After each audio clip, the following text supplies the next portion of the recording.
Halo teman-teman APP World Indonesia, selamat datang kembali di APP World Indonesia. Hari ini kita akan review performa gaming dari Realme 7i.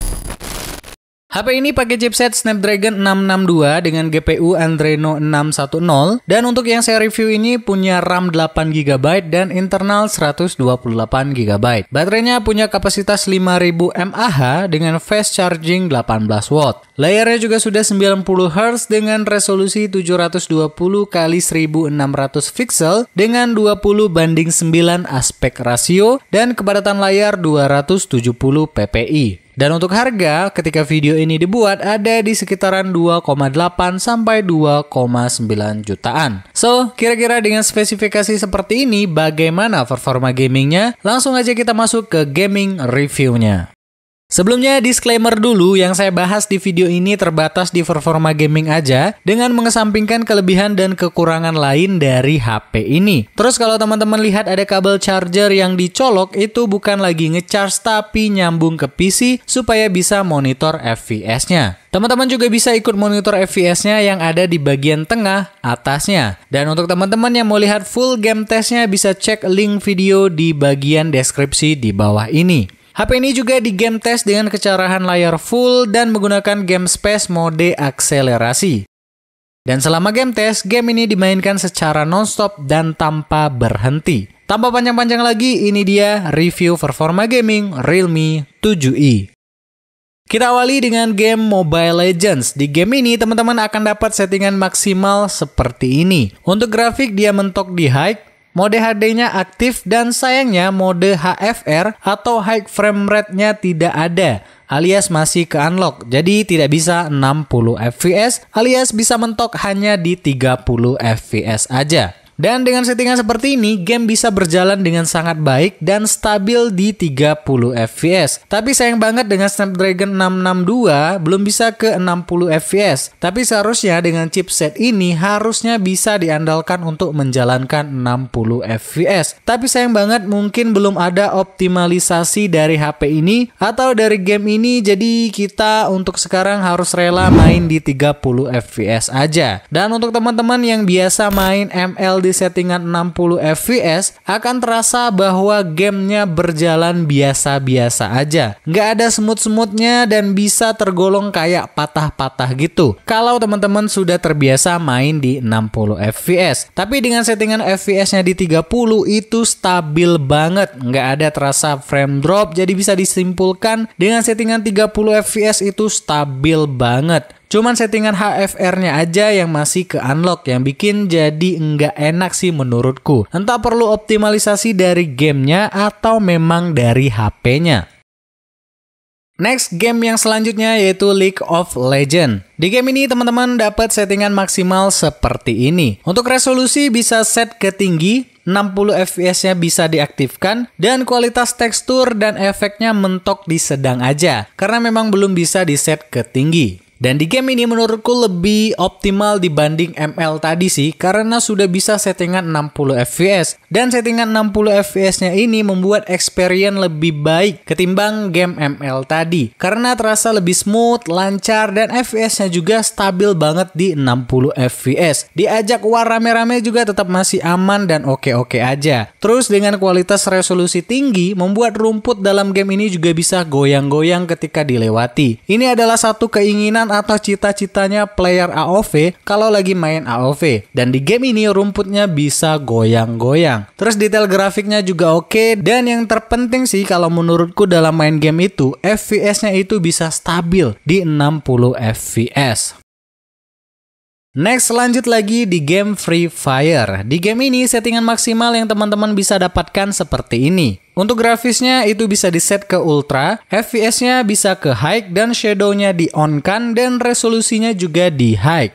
Dan dengan settingan seperti ini, menurutku game bisa berjalan dengan baik loh di 60 fps. FPS-nya itu bisa stabil banget di 60. Dan kemarin gue ada project gaming reviewnya HP Redmi Note 9 dengan settingan yang sama, tapi FPS-nya itu paling tinggi ada di 50-an fps. Ini nggak maksud mau banding-bandingkan sih, tapi biar ada gambaran aja kalau 60 fps-nya itu berbeda ketika di Realme 7i dan di Note 9. Kalau teman-teman mau lihat performa Redmi Note 9 bisa cek di video sebelumnya atau klik link di bawah video ini.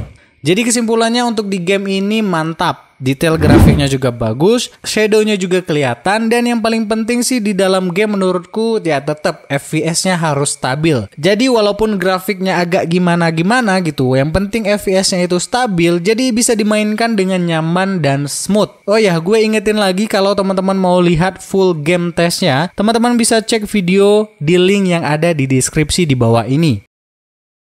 Lanjut lagi kita ke game Aspal 9. Di game ini gue setting kualitas visualnya ke yang tertinggi. Dan dengan settingan seperti ini menurutku HP ini sedikit agak kewalahan menjalankan game ini. Karena dengan settingan mentok di 30 fps, FPS-nya sering banget frame drop ke setengahnya atau sekitaran 15 fps ke bawah. Walaupun masih playable buat dimainkan, tapi menurutku agak ada yang kurang gitu karena FPS-nya bisa drop seperti itu. Dan grafisnya juga ketika dilihat agak kurang padat gitu. Jadi kayak kurang optimal aja gitu. Nah, jadi kesimpulannya game ini masih bisa dimainkan sebenarnya dengan baik, tapi ya dalam game akan terjadi frame drop sampai setengah fps-nya. Dan detail grafiknya menurutku agak kurang sih. Tapi sekali lagi gue ingetin bahwa game ini sebenarnya masih playable banget buat dimainkan. Tapi ya gitu, masih ada yang kurang dan agak-agak nggak srek gitu. Next, game PUBG Mobile. Di game ini teman-teman akan dapat settingan bawaan seperti ini. Untuk grafik, kalau teman-teman setting ke balance, maka FPS-nya akan mentok di medium aja, alias turun ke medium. Tapi kalau grafiknya teman-teman setting ke smooth, maka FPS tertingginya akan dapat ke high. Dan untuk settingan grafik ke HD itu belum bisa. Nah, untuk di game ini akan gue lakukan dengan dua skenario. Yang pertama, gue tes dengan settingan bawaan yaitu di grafik smooth dan FPS-nya di high, dan yang kedua gue bakal coba pakai GFX Tools dengan hanya mengubah FPS-nya menjadi ke ultra. Oke, langsung aja kita bahas yang pertama dengan settingan grafik smooth dan FPS high atau 30 fps. Dengan settingan seperti ini, game menurutku sangat stabil di 30 fps. Selama bermain jarang banget gue nemuin ada frame drop yang sampai 15 fps ke bawah. Jadi aman-aman aja gitu buat dimainkan. Nah, karena gue lihat FPS-nya stabil banget di 30 fps, makanya gue penasaran gimana kalau pakai GFX Tool. Apakah di set FPS-nya ke ultra akan bisa berjalan dengan smooth dan lancar juga? Dan lanjut ke skenario yang kedua dengan settingan grafik smooth dan dengan bantuan GFX Tool, FPS-nya gue set ke ultra dan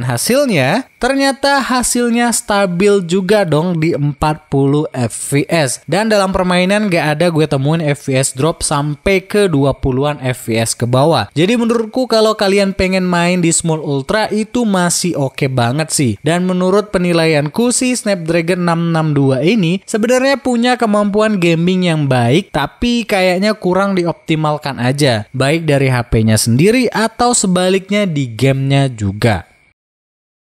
Dan yang terakhir di game Genshin Impact. Nah, kira-kira gimana nih hasilnya? Karena game ini termasuk game yang berat banget untuk sekarang ini. Nah, di game ini menurutku HP ini sama-sama aja hasilnya dengan HP kelas mid-range yang lainnya. Langsung gue katakan memang enggak terlalu lancar, sering terjadi frame drop lebih dari setengahnya. Dan memang wajar sih game ini memang kategori game yang berat banget. Jadi menurutku wajar-wajar aja sih kejadiannya kayak gini. Karena di beberapa HP flagship aja kadang-kadang agak keteteran menjalani game ini. Apalagi HP yang kelasnya itu di mid-range. Nah, di game ini untuk settingan grafik teman-teman akan dapat settingan defaultnya seperti ini. Kualitas grafik defaultnya itu ada di rendah dan FPS-nya di 30.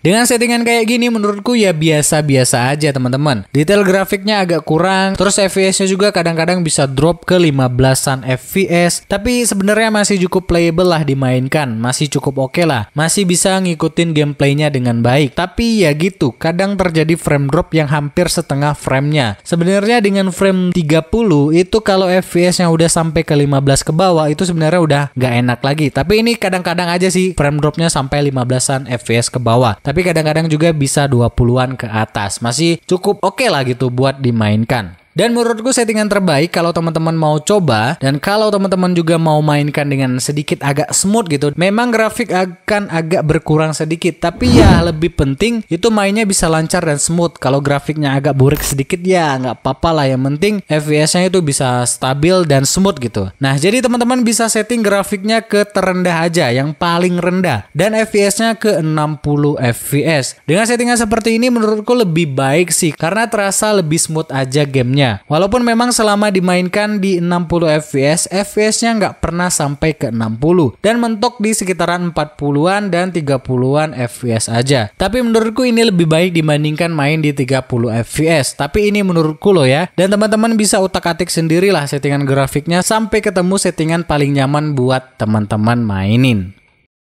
Dan selesai sudah di keseluruhan game yang udah gue bahas. Dan yang terakhir adalah kesimpulannya. Menurutku dengan harga sekitaran 2,8 jutaan, menurutku dengan harga segini agak sedikit tanggung gitu. Karena kalau mau nambah sedikit atau mengurangi dana kalian sedikit, kalian bisa dapat performa yang bisa gue katakan 11-12 dengan HP ini. Misal nambah ke 3 jutaan ada pilihan yang lebih oke kayak Poco X3 NFC. Atau kalau kalian mau ngurangin sedikit ke 3,1 jutaan, kalian bisa pilih Redmi Note 9. Menurutku performanya 11-12 lah dengan Note 9. Terus juga di segi layar menurutku nggak penting sih, tapi Realme suka banget kasih HP yang resolusinya rendah. Belum 1080p, tapi masih 720p. Benar sih nggak terlalu ketara gitu perbedaannya, tapi ya menurutku sayang aja dengan harga yang sudah segitu, masa layar masih 720 pixel. Dan kepadatan layarnya juga masih 270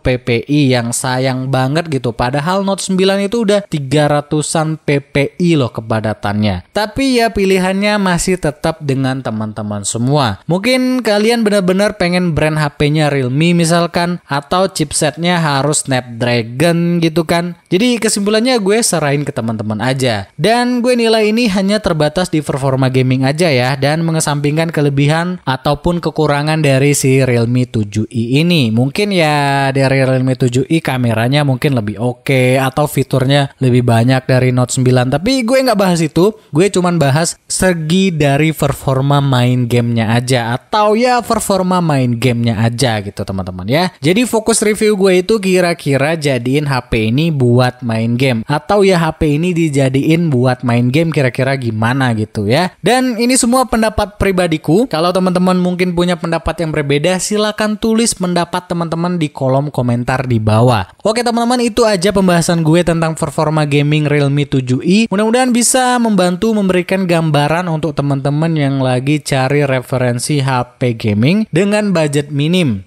So, jangan lupa subscribe kalau teman-teman suka dengan video-video seperti ini, dan share ke teman-teman kalian yang hobi main game, siapa tahu bisa membantu. Dan kalau punya pertanyaan, tanyain aja di kolom komentar. Insya Allah bakal gue jawab kalau gue tahu jawabannya. Tapi kalau gue nggak tahu ya nggak bakal gue jawab. Terima kasih banyak teman-teman. Sampai jumpa di video-video berikutnya. Dan salam APP World Indonesia.